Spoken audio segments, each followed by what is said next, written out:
So hi guys, welcome back again to my YouTube channel, and this time it's gonna be talking about the queuing theory, which is the part of the project or assignment in our subject of OR. So make sure to do the thing like subscribe for post the notification, and let's go.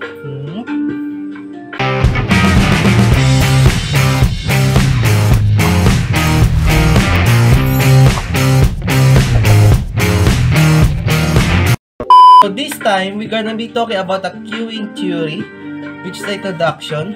So first is, what is a queuing theory? So the mathematical study of waiting lines or queues or quick question.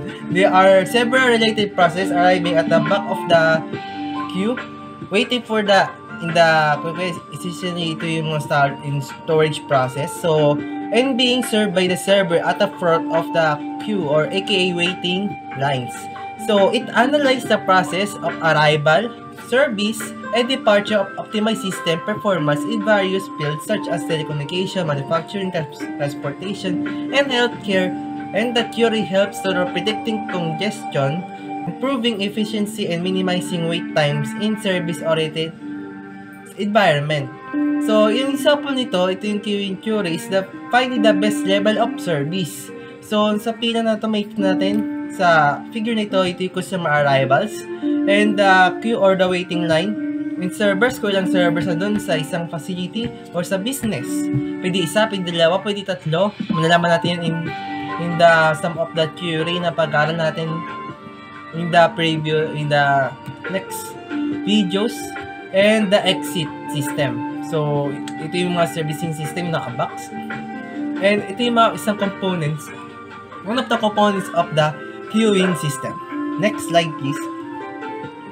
So dito naman tayo sa characteristics of waiting line in system. So first doon is arrivals or inputs to the system. So nalaman dito yung population size, behavior, yung mga statistical distribution. Next is the queue disciplines or the waiting line itself. So yung pila nito. So ito by limited or unlimited in length.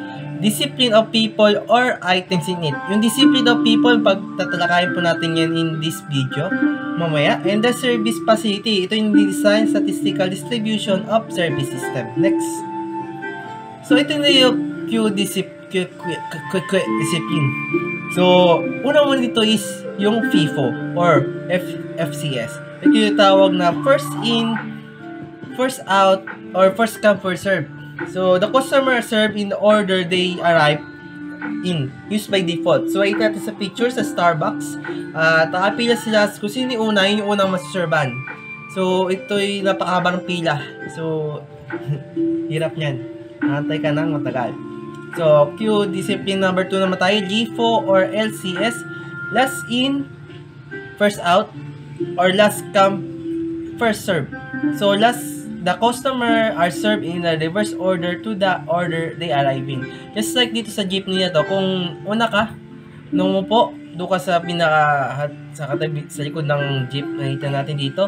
At ayun, kung sino yung uling-uli na pumapasok at doon siya sa ulian, yun yung unang makakalabas. So, last in, first out. So, next naman tayo. Ito tayo sa co-discipline of 0, service in the random order. So, the customers are served in a random order with no regard to arrival order. So, nagkakataranta na yung pila. Di lang sa pipila, pero service in random order. So, ito na sa palengke or ito sa picture na to na dami-dami ng pila.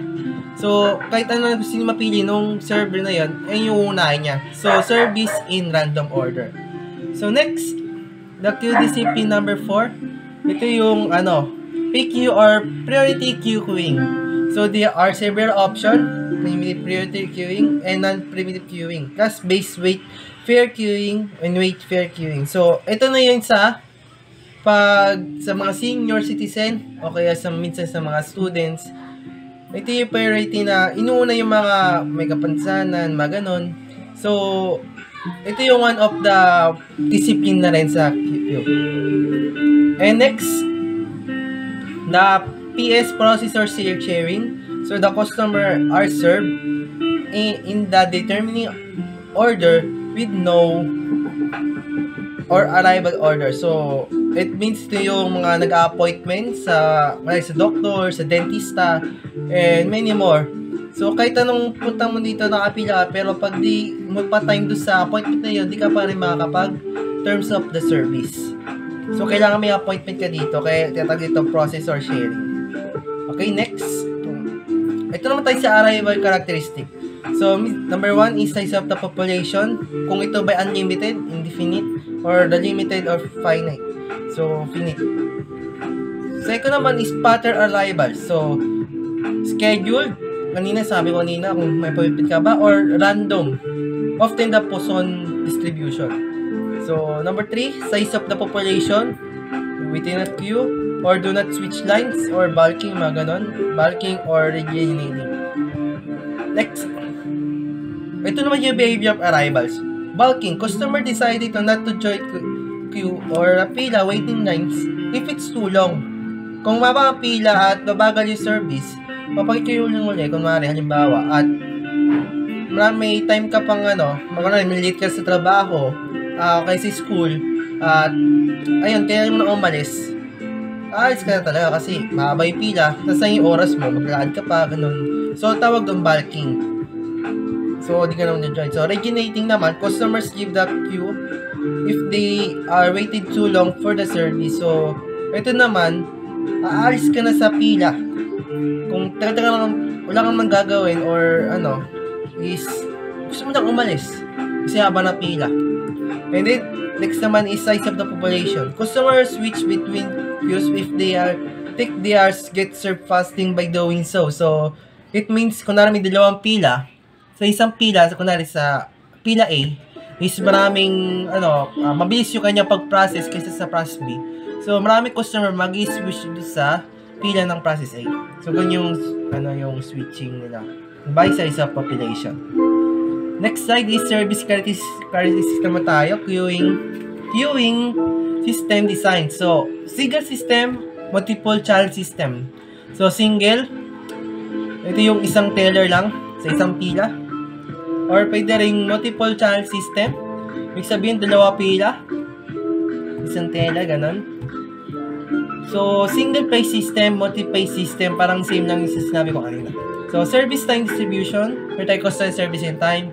Random service times, usually a negative exponential distribution. Next.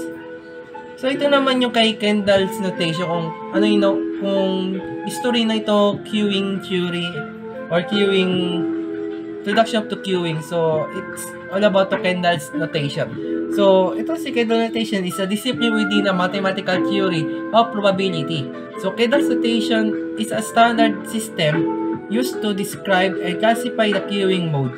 So, David George Kendall, so yung buong niya pangalan, proposed to describe the queuing mode as using 3 factors between A, S, and C in 1953. So, where A is equal to time between the arrivals, so the Q, S is equal to service time distribution, C is equal to servers, number of servers, and extend daw to, nilagyan nila ng K and D. So, K is capacity of the queue, and N is current population of population size to be served. Next. So, ito yung pag-aaral natin models to next video. So, I will tackle muna, I will upload the model number 1 and model number 2, as well the 3 and 4. So, MM1 muna tayo, NMM, MD1, and MM1 with finite source. So, that's all the introduction of queuing theory, and I hope you're gonna be along with me, and make sure to do the thing like subscribe and turn on notification, and I can see you in the next one. Peace.